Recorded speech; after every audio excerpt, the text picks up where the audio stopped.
మహిళా ఉన్నతి తెలంగాణ ప్రగతి రాష్ట్రంలో రేవంత్ రెడ్డి ప్రభుత్వ లక్ష్యం ఇదే. మహిళల అభ్యున్నతి కోసం తెలంగాణ ప్రభుత్వం ఎన్నో కార్యక్రమాల్ని చేపడుతోంది. ప్రతి పథకాన్ని మహిళల్ని దృష్టిలో పెట్టుకుని అమలు చేయాలని ఆలోచన చేస్తోంది. అంతర్జాతీయ మహిళా దినోత్సవం సందర్భంగా తెలంగాణలో రేవంత్ రెడ్డి సర్కారు అమలు చేస్తున్న మహిళా సాధికారత పథకాలపై స్పెషల్ స్టోరీ. ఇంటికి దీపం ఇల్లాలు, ఇల్లాలి వెలుగుతోనే ఆ కుటుంబ అభివృద్ధి సాధ్యం. ఈ విషయాన్ని నమ్మిన తెలంగాణ కాంగ్రెస్ ప్రభుత్వం మహిళలకు ఆర్థిక స్వావలంబన కలిగించేందుకు అన్ని విధాలుగా ప్రయత్నిస్తోంది. మహిళల కోసం వినూత్నమైన పథకాలను అందుబాటులోకి తీసుకువచ్చింది. ప్రతి పథకాన్ని మహిళల్ని దృష్టిలో పెట్టుకుని రూపకల్పన చేస్తోంది. రాష్ట్రంలో మహిళల్ని పేదరికం నుంచి బయటపడేయటమే లక్ష్యంగా తెలంగాణ ప్రభుత్వం కీలక నిర్ణయాలను తీసుకుంటోంది. ప్రజాపాలనలో ఈ ప్రభుత్వంలో మహిళలకే మొట్టమొదటి ప్రాధాన్యత ఉంటుంది. మహిళా ఆత్మగౌరవంతో బ్రతికినప్పుడే ఆ కుటుంబం గ్రామంలో ఆత్మగౌరవంతో తలెత్తుకొని తిరగగలుగుతుంది అని చెప్పి సంపూర్ణంగా ఈ ప్రభుత్వం విశ్వసిస్తుంది. అందుకే ఈరోజు మహిళల్ని తమ కాళ్ళ మీద తాము నిలబడి 10 మందికి చేయూతను సహాయాన్ని అందించే విధంగా ఈరోజు ప్రభుత్వం ప్రణాళికలు తీసుకుంటుంది. బ్యాంక్ లింకేజ్, స్త్రీ నిధి ద్వారా క్రెడిట్ మద్దతు. వచ్చే 5 ఏళ్లలో బ్యాంక్ లింకేజ్, స్త్రీ నిధి ద్వారా స్వయం సహాయక సంఘాలు అక్షరాల 1,00,000 కోట్ల రూపాయల రుణం పొందుతాయి. ఈ ఆర్థిక సంవత్సరంలో స్వయం సహాయక సంఘాలు మొత్తం 21,632 కోట్ల బ్యాంక్ లింకేజ్ లక్ష్యాన్ని సాధించాయి. సూక్ష్మ సంస్థల ఆర్థిక సహాయంలో భాగంగా ఈ ఆర్థిక సంవత్సరంలో 4,825 కోట్ల విలువతో 2,25,110 సంస్థలు ఏర్పాటయ్యాయి. అదేవిధంగా 500 రూపాయల సిలిండర్, 200 యూనిట్లు ఉచిత విద్యుత్తు, అదేవిధంగా అమ్మ ఆదర్శ పాఠశాల నిర్వహణతో పాటు పాఠశాలలో పిల్లల బట్టలు కుట్టే వ్యవస్థ, అదేవిధంగా ఇందిరా మహిళా శక్తి క్యాంటీన్లు, ఈ రకంగా అన్ని విధాలుగా ఈరోజు మిమ్మల్ని ప్రయోజకులుగా చేర్చి వ్యాపారవేత్తలుగా తీర్చిదిద్ది అదానీ అంబానీలతోనే పోటీ పడే విధంగా మన మహిళా శక్తిని తీర్చిదిద్దాలన్నదే మన ప్రభుత్వం యొక్క లక్ష్యము. ఇక మహిళా స్వయం సహాయక సంఘాలని మరింత బలోపేతం చేసేందుకు రాష్ట్రంలో 22 జిల్లాల్లో ఇందిరా మహిళా శక్తి భవనాలను నిర్మించాలని ప్రభుత్వం నిర్ణయించింది. ఆయా జిల్లాల్లో భవనాల నిర్మాణానికి పరిపాలనా అనుమతులను మంజూరు చేస్తూ పంచాయతీరాజ్, గ్రామీణాభివృద్ధి శాఖ ఉత్తర్వులు జారీ చేసింది. మేడ్చల్, మంచిర్యాల, రాజన్న సిరిసిల్ల, హన్మకొండ, కామారెడ్డి లాంటి చాలా ప్రాంతాల్లో ఇందిరా మహిళా శక్తి భవనాలను నిర్మించబోతున్నారు. ఒక్కో భవనానికి 5 కోట్ల రూపాయల చొప్పున మొత్తం 110 కోట్ల రూపాయల వ్యయంతో వీటిని చేపట్టాలని నిర్ణయించారు. ఇప్పటి వరకు 10 జిల్లాల్లో మహిళా సంఘాలకు సొంత భవనాలు ఉన్నాయి. మిగిలిన 22 జిల్లాల్లో భవనాల అవసరాన్ని గుర్తించిన ప్రభుత్వం ఈ కీలక నిర్ణయం తీసుకుంది. 15,000 చదరపు అడుగుల విస్తీర్ణంలో ఈ భవనం 2 అంతస్తులను కలిగి ఉంటుంది. ఈ భవనాల నిర్మాణం ద్వారా స్వయం సహాయక సంఘాలు మరింత బలోపేతమవుతాయి. ఇక తెలంగాణలో మరో ముఖ్యమైన కార్యక్రమం ఇందిరా మహిళా శక్తి క్యాంటీన్స్. ఇందిరా మహిళా శక్తి పథకంలో భాగంగా అమలు చేస్తున్న ఈ కార్యక్రమం ఎంతో మంది మహిళలకు చేయూతనిస్తోంది. స్వయం సహాయక సంఘాల్లో మహిళలను లక్షాధికారులను చేయాలనే ఉద్దేశంతో ప్రభుత్వం మహిళా శక్తి క్యాంటీన్స్ ను ఏర్పాటు చేస్తోంది. ఇప్పటికే బ్యాంక్ లింకేజ్, శ్రీనిధి ద్వారా చిన్నపాటి వ్యాపారాలు చేసుకునేందుకు విరివిగా రుణాలను అందిస్తోంది. ఈ క్యాంటీన్లలో ప్రాంతాల వారీగా టీ, కాఫీ, టిఫిన్స్, భోజనం, పిండి వంటలు, పచ్చళ్లు, స్నాక్స్ అమ్ముతున్నారు. వీటన్నింటినీ వీళ్లే స్వయంగా తయారు చేసి విక్రయిస్తారు. ఈ క్యాంటీన్లు పూర్తిగా మహిళల యాజమాన్య నిర్వహణలో ఉంటాయి. ఇవి సచివాలయం, కలెక్టరేట్లు, రిజిస్ట్రేషన్ కార్యాలయాలు, మున్సిపల్ కార్యాలయాలు, కోర్టులు, కళాశాలలు, ఆసుపత్రులు, దేవాలయాలు, పర్యాటక ప్రదేశాలు, పారిశ్రామిక పార్కులు మొదలైన వివిధ సంస్థలను సందర్శించే పౌరులకు పరిశుభ్రమైన, రుచికరమైన ఆహారాన్ని అందిస్తారు. ఇప్పటి వరకు రాష్ట్ర వ్యాప్తంగా స్వయం సహాయక సంఘాల ద్వారా 214 క్యాంటీన్లు ఏర్పాటు చేశారు. రాబోయే రోజుల్లో ఈ కార్యక్రమం కింద మరిన్ని క్యాంటీన్లు అందుబాటులోకి రానున్నాయి. భారతదేశం అంటే గ్రామాలేనని, గ్రామాల్లో మహిళల అభివృద్ధి సమగ్రాభివృద్ధి అన్నారు తెలంగాణ ముఖ్యమంత్రి రేవంత్ రెడ్డి. 1,000 కోట్ల రూపాయలు విలువ చేసే శిల్పారామంలో దాదాపు 3.5 ఎకరాల స్థలాన్ని తెలంగాణ మహిళలకు కేటాయించామని, తమ నైపుణ్యాలతో మహిళా శక్తి బజార్ను అంతర్జాతీయ స్థాయికి తీసుకెళ్లాలని కోరారు ముఖ్యమంత్రి. అదానీ అంబానీల్లా తెలంగాణ మహిళలు కూడా వ్యాపారవేత్తలుగా ఎదగాలని, అందుకు కావలసిన అన్ని సహాయ సహకారాల్ని ప్రభుత్వం అందిస్తుందని భరోసా ఇచ్చారు. గ్రామీణ కళాకారులను పట్టణ ప్రపంచ మార్కెట్లతో అనుసంధానించడం ద్వారా స్వయం సహాయక సంఘాల వ్యవస్థాపనలకు సాధికారత కల్పించడానికి ఏర్పాటు చేసినవే ఇందిరా మహిళా శక్తి బజార్. హైదరాబాద్ మాదాపూర్ ఐటీ హబ్ అయిన శిల్పారామంలో 106 దుకాణాల సముదాయాన్ని మహిళా సంఘాలకు కేటాయించింది తెలంగాణ ప్రభుత్వం. ఈ సముదాయంలో ఫుడ్ కోర్ట్, ప్రభుత్వం స్పాన్సర్ చేసిన స్టాల్స్ ని ఏర్పాటు చేశారు. సాంస్కృతిక కార్యక్రమాల కోసం ఒక వేదికను, ఒక యాంపీ థియేటర్ ను కూడా ఉంచారు. ఇందులో సాధారణ ఉత్సవాలు, ఫుడ్ ఫెస్టివల్స్ కూడా జరుగుతాయి. తెలంగాణ వారసత్వాన్ని పరిరక్షించడంతో పాటు తెలంగాణ మహిళల జీవనోపాధిని పెంచడానికి ఈ శక్తి బజార్లు కేంద్రంగా మారతాయని ప్రభుత్వం ప్రకటించింది. గ్రామీణ పట్టణ ఆర్థిక సంబంధాన్ని బలోపేతం చేసే శక్తివంతమైన కేంద్రాలుగా ఇవి మారబోతున్నాయి. ఈ పక్కలనే హైటెక్ సిటీ, ఆ పక్కలన్నీ ఐటీ కంపెనీలు. ఈ ప్రాంతం అంటేనే కోటీశ్వర్ల యొక్క ప్రాంతం. శిల్పారామం పక్కన, హైటెక్ సిటీ పక్కన 3.5 ఎకరాలు 100 కోట్ల రూపాయల విలువైన భూమిని ఎవరి చేతుల్లో ఉంటే గుంజుకొని మా ఆడబిడ్డల చేతిలో పెట్టిన, ఎందుకంటే ఇది భద్రంగా ఉంటుందని. మీ నైపుణ్యాన్ని, మీలో ఉన్న ఒక శక్తిని ఇక్కడ ప్రదర్శించండి. ప్రపంచమంతా ఇక్కడికి వచ్చి చూడాలి. ఎవరి నగరానికి వచ్చినా, చార్మినార్ చూసినా, లేకపోతే గౌతమ బుద్ధుడిని చూసినా, ఐటీ పరిశ్రమలకు పోయినా, అంతర్జాతీయ ఎయిర్పోర్ట్ చూసినా, మీ మహిళా శక్తి శిల్పారామం దగ్గరకు వచ్చి ఇందిరా మహిళా శక్తి ఈ ఆవరణను చూడకపోతే అసంపూర్తి అన్నంత గొప్పగా మీరు దీన్ని నిర్వహించండి. ఎన్నికల్లో మహిళా శక్తి పథకం గురించి ప్రత్యేకంగా ప్రస్తావించింది తెలంగాణ ప్రభుత్వం. 6 గ్యారంటీలో భాగంగా పలు కార్యక్రమాలను ప్రకటించినప్పటికీ అధికారంలోకి వచ్చిన తర్వాత మిగతా పథకాల కంటే ఇందిరా శక్తి పథకానికే ఎక్కువ ప్రాధాన్యతనిస్తోంది. ఎందుకంటే ఇది పూర్తిగా మహిళల కోసం కేటాయించిన ప్రత్యేక పథకం. మహిళలను ఆర్థికంగా పైకి తీసుకురావటం, వారితో పరిశ్రమలు, వ్యాపారాలు పెట్టించటం, వారి కాళ్లపై వాళ్లు నిలదొక్కునేలా చేయటం వంటివి ఈ పథకంలో ముఖ్య ఉద్దేశాలు. అప్పుడే దీని ఫలితాలు కనిపిస్తున్నాయి కూడా. రాష్ట్ర వ్యాప్తంగా ఉన్న మహిళా సంఘాలు ప్రభుత్వ తోడ్పాటుతో పలు ఉత్పత్తులను తయారు చేస్తున్నాయి. వారు తయారు చేసిన ఉత్పత్తుల విక్రయాల కోసం ఏర్పాటైనవే మహిళా శక్తి బజార్లు. ప్రస్తుతం ఈ ఉత్పత్తులను జిల్లా స్థాయిలో ఏర్పాటు చేసే ఎగ్జిబిషన్స్ లో విక్రయిస్తున్నారు. అలా కాకుండా ఆయా ఉత్పత్తుల విక్రయాల కోసం హైదరాబాద్ లో శాశ్వత కేంద్రాలు ఏర్పాటు చేయాలని నిర్ణయించింది ప్రభుత్వం. అందుకే శిల్పారామంలో 106 ప్రత్యేక స్టాళ్లను ఏర్పాటు చేసింది. రేవంత్ సర్కార్ ఆదేశాలతో గ్రామీణ పేదరిక నిర్మూలన సంస్థ శిల్పారామంలో 6 కోట్ల రూపాయల వ్యయంతో వీటిని నిర్మించింది.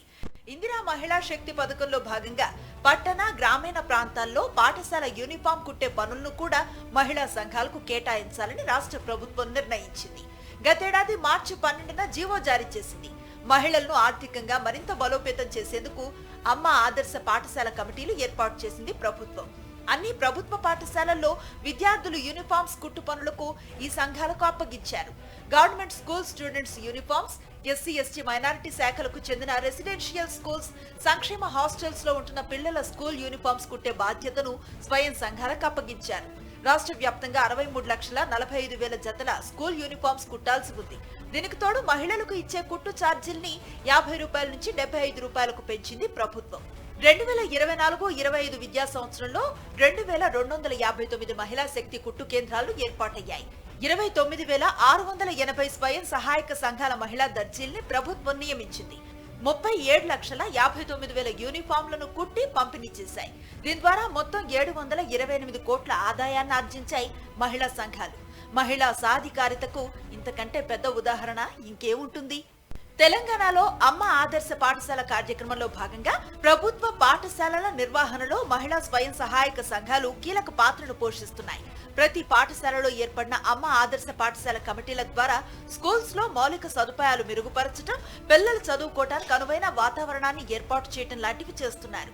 ఈ కార్యక్రమం కింద 634 కోట్ల రూపాయల విలువైన 23,000 పనులు పూర్తయ్యాయి.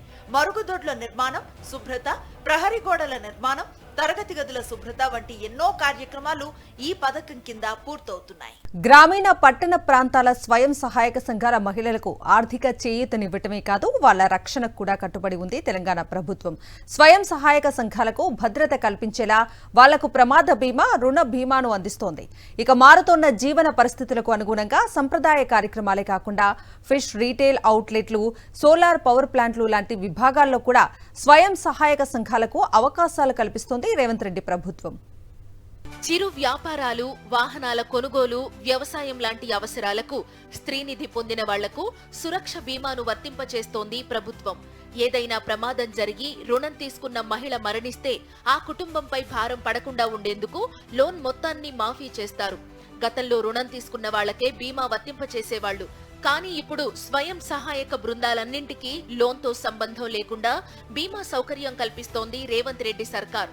సభ్యులందరికీ సాధారణ ప్రమాద మరణాలకు రుణ బీమా, ప్రమాద బీమా పథకాలను వర్తింపచేస్తోంది తెలంగాణ ప్రభుత్వం.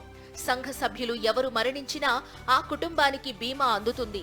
60 ఏళ్లలోపు సభ్యులంతా ఈ బీమా పథకానికి అర్హులు. ఏడాదికి 230 రూపాయల చొప్పున 3 ఏళ్లకు కేవలం 690 రూపాయల ప్రీమియంతో ఈ బీమా అందుబాటులో ఉంది. ప్రమాదవశాత్తు సభ్యురాలు మరణిస్తే 10 లక్షలు, అంగవైకల్యానికి గురైతే 5 లక్షలు బీమాగా అందిస్తారు. స్వయం సహాయక బృందం మహిళల జీవనోపాధిని మెరుగుపరచడానికి ప్రధానమంత్రి మత్స్య సంపద యోజన పథకం కింద మత్స్య శాఖ, సెర్ప్ ఆర్థిక సహాయంతో మొబైల్ ఫిష్ రిటైల్ అవుట్లెట్లను మంజూరు చేస్తోంది ప్రభుత్వం. మొదటి దశలో 60% సబ్సిడీతో 32 యూనిట్లకు ఆమోదం దక్కింది. రెండో దశలో అదనంగా మరో 64 యూనిట్లు ప్రారంభమవుతాయి.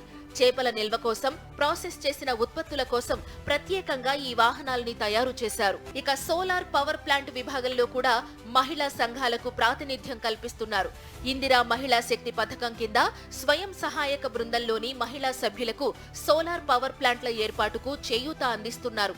ఈ ప్రాజెక్టు ద్వారా తెలంగాణలో 1000 మెగావాట్ల సోలార్ పవర్ ను ఉత్పత్తి చేయాలని, తద్వారా మహిళల జీవనోపాధిని మరింత మెరుగుపరచాలని ప్రభుత్వం భావిస్తోంది.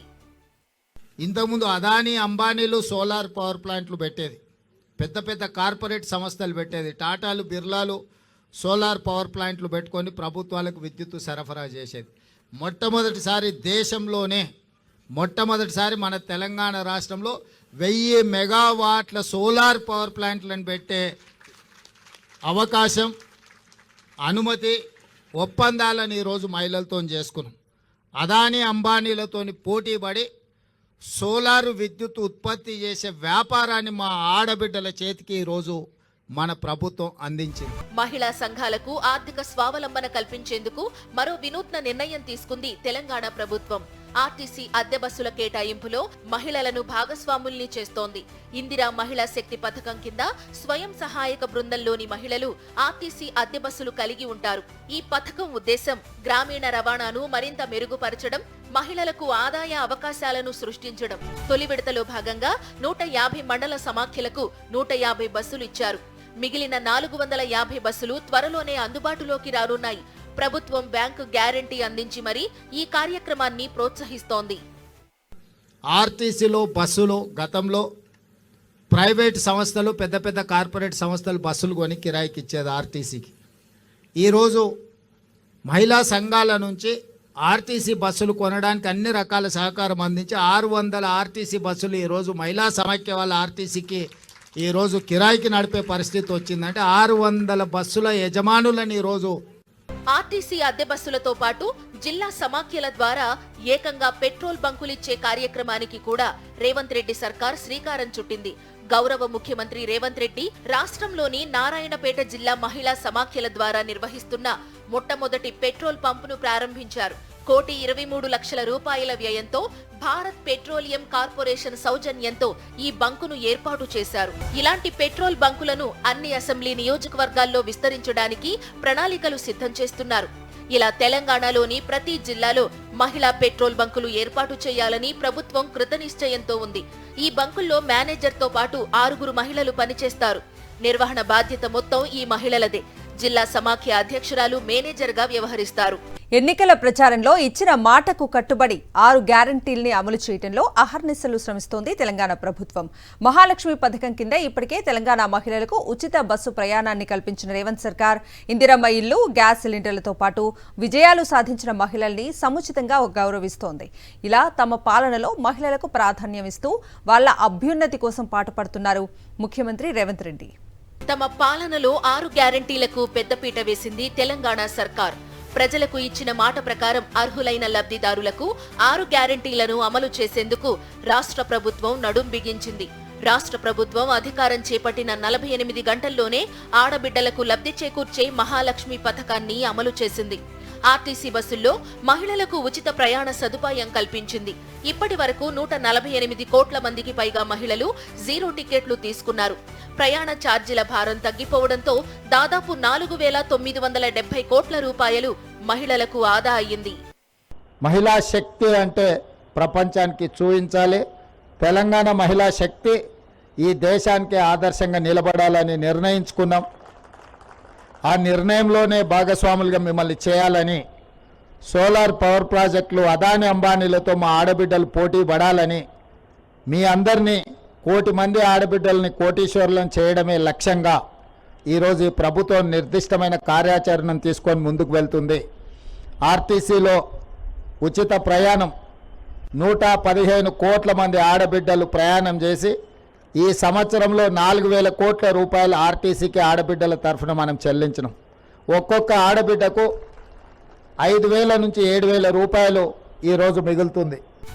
అర్హులైన పేద కుటుంబాలకు ఉచిత గృహ విద్యుత్తును అందించే గృహజ్యోతి పథకాన్ని కూడా రాష్ట్ర ప్రభుత్వం ప్రారంభించింది. 200 యూనిట్లలోపు విద్యుత్తు వాడే గృహ వినియోగదారులందరికీ జీరో బిల్లులు జారీ చేసింది. మార్చి నుంచి ఇప్పటి వరకు 50 లక్షల కుటుంబాలకు ప్రతి నెల ఉచితంగా గృహ విద్యుత్తును అందిస్తోంది. ఈ జీరో బిల్లులకు ప్రభుత్వం 1,775 కోట్ల రూపాయల్ని సబ్సిడీగా చెల్లించింది. మహాలక్ష్మి పథకంలో భాగంగా మహిళలకు మేలు చేకూర్చేందుకు 500 రూపాయలకు గ్యాస్ సిలిండర్ పంపిణీ చేసే పథకాన్ని రాష్ట్ర ప్రభుత్వం అమలు చేసింది. ప్రస్తుతం ఈ పథకం కింద 42,90,000 మందికి లబ్ధి చేకూరుతోంది. సబ్సిడీ కింద లబ్ధిదారులు ఉపయోగించిన 1,63,08,833 సిలిండర్లకు గాను 433 కోట్ల రూపాయలు చెల్లించింది రేవంత్ రెడ్డి ప్రభుత్వం. మార్చి 11న రాష్ట్ర ప్రభుత్వం శ్రీరామక్షేత్రం భద్రాచలం నుంచి ఇందిరమ్మ ఇండ్ల పథకాన్ని ప్రారంభించింది. 22,500 కోట్ల రూపాయలతో 4,50,000 ఇళ్ల నిర్మాణానికి శ్రీకారం చుట్టింది. నియోజకవర్గానికి 3,500 ఇందిరమ్మ ఇళ్లను మంజూరు చేసింది. అర్హులైన నిరుపేదలకు సొంత స్థలంలో ఇల్లు కట్టుకునేందుకు 5 లక్షల ఆర్థిక సాయం అందిస్తోంది. గూడు లేని వారికి ప్రభుత్వ స్థలంతో పాటు ఆర్థిక సాయం అందిస్తోంది. ఇందిరమ్మ ఇండ్ల లబ్ధిదారుల ఎంపిక కోసం ప్రత్యేకంగా మొబైల్ యాప్ ప్రారంభించారు. ఇక వివిధ రంగాల్లో విశేష ప్రతిభ కనబరిచిన మహిళల్ని సముచిత స్థాయిలో గుర్తింపు, గౌరవించింది తెలంగాణ ప్రభుత్వం. ప్రపంచ బాక్సింగ్ ఛాంపియన్ నిఖత్ జరీన్ కు 2 కోట్ల రూపాయల పారితోషికం అందించింది. 2024 సంవత్సరాన్ని రైతు మహిళా యువత నామ సంవత్సరంగా సంకల్పించింది ప్రభుత్వం. మహిళల భద్రత కోసం టీ-సేఫ్ ను ప్రారంభించింది. సచివాలయంలో స్వయంగా తన చేతుల మీదుగా ముఖ్యమంత్రి దీన్ని ప్రారంభించారు. అన్ని రకాల మొబైల్ ఫోన్లకు అనుకూలంగా ఉండేలా దీన్ని రూపొందించారు. చాకలి ఐలమ్మ వర్ధంతి సందర్భంగా కోఠి మహిళా యూనివర్సిటీకి చాకలి ఐలమ్మ పేరు పెట్టాలని నిర్ణయం తీసుకున్నారు. చాకలి ఐలమ్మ మనుమరాలు శ్వేతను మహిళా కమిషన్ సభ్యురాలిగా నియమించాలని కూడా నిర్ణయించారు. పారా ఒలింపిక్స్ లో కాంస్య పతకం సాధించిన తెలంగాణ యువ అథ్లెట్ దీప్తికి 1 కోటి రూపాయల చెక్కు అందజేసింది రేవంత్ ప్రభుత్వం. అండర్-19 ప్రపంచ కప్ లో అద్భుతంగా రాణించిన త్రిషను అభినందించిన ముఖ్యమంత్రి ఆమెకు 1 కోటి రూపాయల నజరానా ప్రకటించారు. మహిళల విద్యకు ఆద్యురాలుగా నిలిచి సమానత్వం కోసం పోరాడిన సావిత్రిబాయి పూలే జయంతిని అంటే జనవరి 3వ తేదీని మహిళా ఉపాధ్యాయ దినోత్సవంగా జరుపుకోవాలని రాష్ట్ర ప్రభుత్వం ఉత్తర్వులు జారీ చేసింది. ఇలా అద్భుత విజయాలు సాధించిన మహిళల్ని ప్రోత్సహిస్తూనే చరిత్రలో నిలిచిన మహిళల్ని గుర్తు చేసుకుంటూ తెలంగాణ మహిళా లోకాన్ని దేశానికే ఆదర్శంగా నిలిపేలా కృషి చేస్తున్నారు ముఖ్యమంత్రి రేవంత్ రెడ్డి.